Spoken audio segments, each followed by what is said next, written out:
Je suis Liévin Ngonji, avocat à Kinshasa. Je suis aussi à la Cour pénale internationale. Mais indépendamment de ce travail, je suis un militant de défense des droits de l'homme. Et je suis dans une association qui s'appelle Culture pour la paix et la justice, qui lutte principalement contre l'impunité, mais en même temps contre la peine de mort. Cette association date de septembre 1999. C'est dans ce cadre-là que je travaille en partenariat avec Ensemble contre la peine de mort. Et j'ai l'avantage d'avoir été à tous les congrès mondiaux, depuis le premier tenu à Strasbourg en juin 2001 jusqu'à celui-ci qui est le 7e.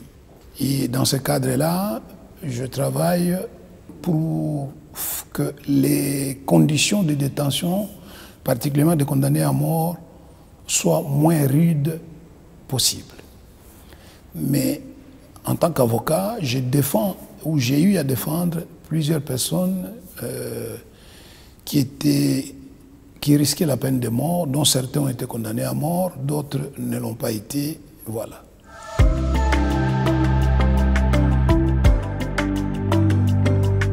Il faut savoir que lorsque nous commençons ce combat contre la peine de mort, nous sommes dans une période très difficile où le pays vient de connaître un changement de régime. Nous sommes en 1999, mais le régime a changé en 1997. Et là, les lois sont suspendues, par exemple les lois pénales, où on a une juridiction d'exception qui s'appelle la Cour d'ordre militaire, qui ne connaît pas de voies de recours. Tout le monde est jugé en premier et dernier ressort. Et la nécessité d'avocat n'y est pas. Et on est arrivé, lorsque nous avons fait l'émission d'enquête dans le couloir de la mort, on est arrivé à environ 500 personnes condamnées à mort. En 1998, le Congo était le 4e pays au monde en termes des exécutions. Il venait après la Chine, l'Arabie Saoudite et l'Iran. Nous étions 4e, vous vous rendez compte. Par exemple, en 1998, il y a eu une exécution publique de plus de 20 personnes à l'issue des jugements très expéditifs. On a eu des cas très difficiles, par exemple, des enfants soldats mineurs condamnés à mort. Il y en a un que j'ai défendu et pour lequel j'ai obtenu que sa condamnation à mort soit commuée en servitude pénale à perpétuité, parce que j'ai réussi à démontrer qu'il était mineur au moment des faits, mais ça n'avait pas été facile, parce que comme vous le savez, chez nous, il n'y a plus de carte d'identité depuis un certain temps. J'ai dû recourir à des techniques particulières, notamment saisir le prêtre de l'école où il étudiait et son directeur de l'école pour trouver des éléments qui pouvaient venir donner la conviction au juge que ce prévenu, cet accusé, était mineur au moment des faits. Mais on a vécu aussi des cas dramatiques d'un jeune homme qui a été jugé dans un procès qui n'a duré que 24 heures et qui a été exécuté le lendemain sans attendre même les délais de grâce. C'est des cas dont on parle en une seconde, mais c'est des cas qui vous marquent à jamais dans la vie. Mais ce que nous pouvons dire, que nous avons réussi dans le passé, c'est notamment combattre l'existence de cette juridiction qui était sans recours, juridiction d'exception, qui a été supprimée dans la loi de la réforme de la loi pénale militaire en 2002 et qui a ramené actuellement les juridictions militaires dans le format normal. Et dans cette loi, dans cette réforme de 2002, on a obtenu quelque chose d'important, c'est que les mineurs ne sont plus passibles de la peine de mort et qu'on a clairement prévu qu'une femme en couche ne peut pas être condamnée à mort, en tout cas pas exécutée.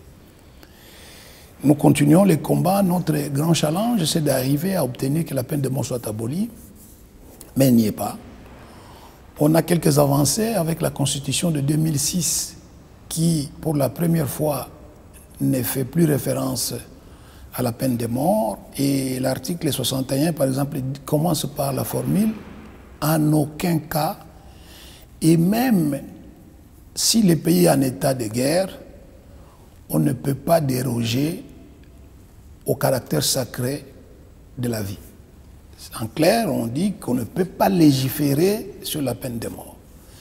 Mais malheureusement, les députés qui, pendant un certain temps, depuis 2016, ont commencé à voter des lois abolitionnistes, par exemple la loi qui a été votée en juillet 2006, qui réprimait les violences faites aux femmes, avait sorti de la peine de mort un viol suivi de la mort.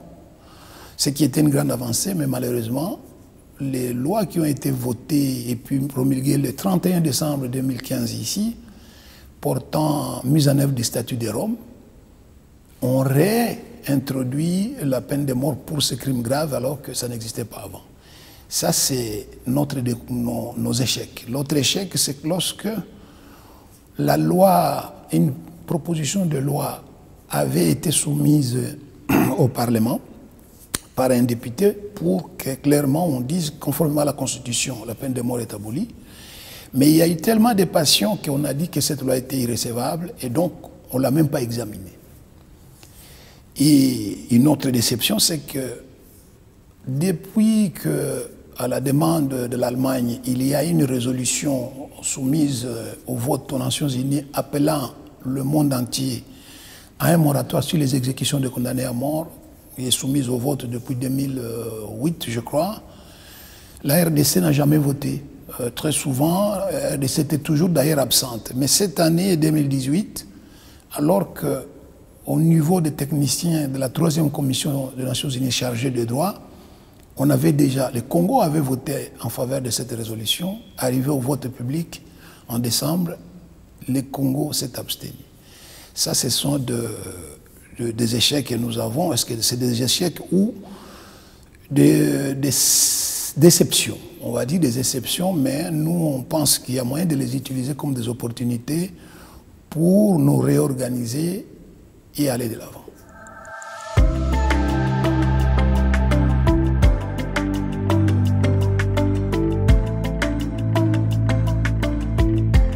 À l'époque, les condamnés à mort ne bénéficiaient d'aucun soin.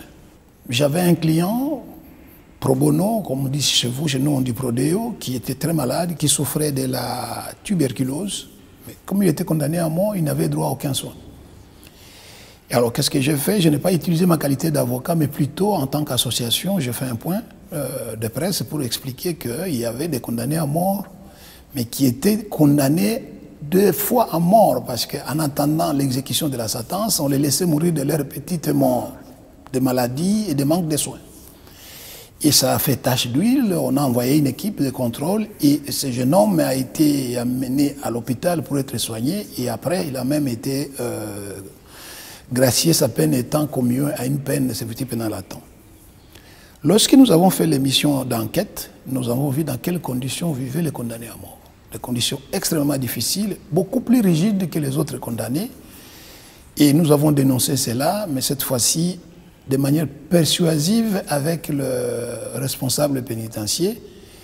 Et finalement, leurs conditions ont été plus ou moins allégées. Aujourd'hui, par exemple à Kinshasa, les condamnés à mort vivent dans les mêmes conditions que les autres condamnés.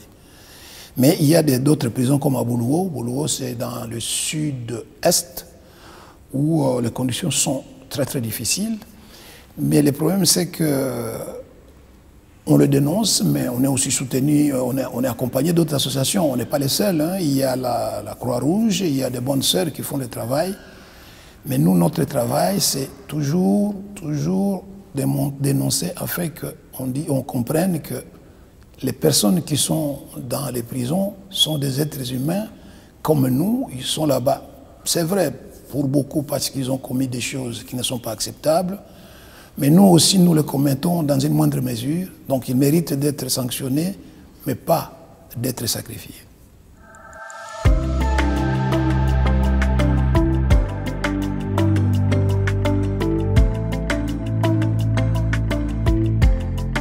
C'est une très bonne question. Lorsque nous avons commencé notre combat, nous avons compris que le combat abolitionniste est un combat difficile parce que très peu de gens comprennent au départ qu'on puisse travailler pour en appeler à l'abolition de la peine de mort, parce que tout de suite, on fait un raccourci avec l'apologie du crime. On pense que nous sommes les personnes qui encourageons l'augmentation de la criminalité. Et donc, pour travailler, il faut travailler en synergie. C'est comme ça que nous avons été à la base de l'idée de créer les réseaux dans l'Afrique. Au départ, c'était les réseaux d'Afrique centrale, des Grands Lacs, parce qu'on pensait qu'on était très proche du Rwanda, du Burundi et de l'Ouganda, on pouvait travailler ensemble. Mais là, on se butait à un problème de langue, notamment l'Ouganda et le Kenya. Et là, on a basculé de l'autre côté pour se retrouver dans un réseau d'associations d'Afrique centrale qui parlent français, parce qu'à ce moment-là, on échappe à cette grande contrainte qui est la contrainte de traduction des textes et des échanges. Et là, d'ailleurs, on venait de voter la création d'une association qui est le réseau ou la coalition des associations de défense des droits de l'homme d'Afrique francophone. L'idée, c'est de partager les bonnes pratiques, c'est-à-dire que quand on est sous l'effet du travail, on y met la passion et parfois on commet des erreurs qui bloquent, qui se deviennent comme des grains de sable dans la machine et qui bloquent les combats ou le schéma qu'on s'est tracé. Alors on a pensé échanger pour voir qu'est-ce qui a marché, par exemple en Tunisie, et comment l'appliquer chez nous, qu'est-ce qui peut être tiré comme expérience chez nous, qui peut être appliqué au Cameroun. Et on est en train d'évoluer dans ce sens-là, sachant qu'il y a certaines choses qui sont envisagées, par exemple en RDC, qui ne peuvent pas être imaginées un seul instant au Cameroun.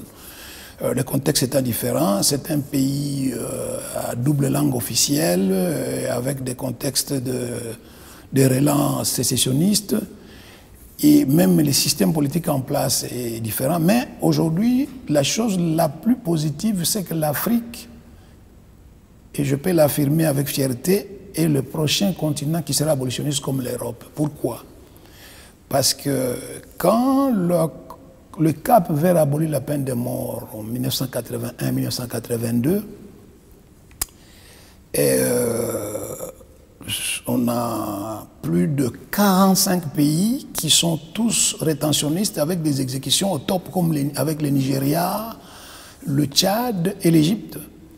Mais aujourd'hui, nous n'avons plus que 15 pays rétentionnistes, dont 7 seulement votent contre la résolution universelle appelée au moratoire. C'est quelque chose d'inimaginable. Donc aujourd'hui, on a 23 États qui ont aboli la peine de mort, donc qui sont abolitionnistes de jure, donc de droit, mais on a une vingtaine aussi qui sont abolitionnistes de fait, c'est-à-dire qui n'ont plus exécuté un condamné à mort depuis au minimum 10 ans, ce qui est vraiment une grande avancée. Nous savons par exemple que dans le cadre de l'Union africaine, il y a la Commission africaine des droits de l'homme qui a adopté une résolution appelant à l'abolition de la peine de mort. Évidemment, cette résolution est bloquée parce que vous savez, là-bas, les décisions se prennent par consensus et cette résolution est bloquée par une motion du Botswana.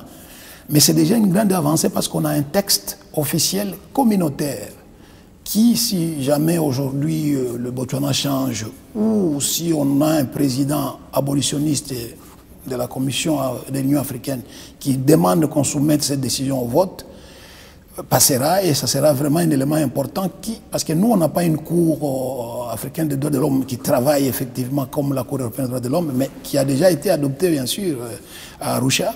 Mais ce texte-là est un pas important vers l'abolition. Donc je pense que l'Afrique c'est le prochain continent abolitionniste après l'Europe.